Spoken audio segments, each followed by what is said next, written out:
Hi everyone. तर मी हे वाचलं त्याच्यानंतर I observe that, so I want to share with you की आपल्या लाईफमध्ये काही पॅटर्न्स खूप रिपीट होत असतात आणि आपण म्हणत असतो की माझ्यासोबत हे नेहमी होत असतं, नेहमी घडत असतं, असंच होत असतं.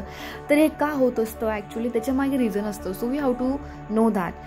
तर तुम्ही तुमच्या लाईफला खूप ऑब्झर्व केलं असेल खूप बारीकरित्या, तर तुम्हाला एक रिअलाईज होईल की काही एक्सपिरियन्स तुमच्या लाईफमध्ये खूप रिपीट झालेले आहेत. तर हा जो एक्सपिरियन्स आहे तर तुमचा परत तुमच्यासोबत होत असते. म्हणजे काय, ही सायकल परत तुमच्यासोबत रिपीट होत असते.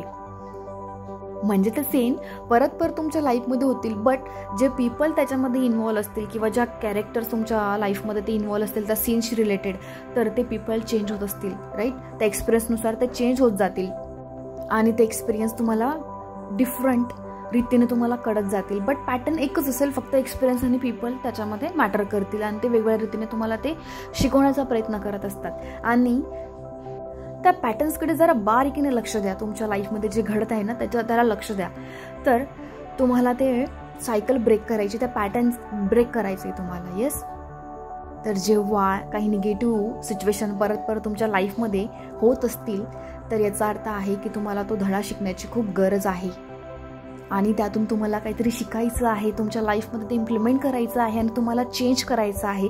याचा अर्थ असा होतो. तो please just observe the things in your life, what ever happening again and again, and break that cycle. Thank you so much.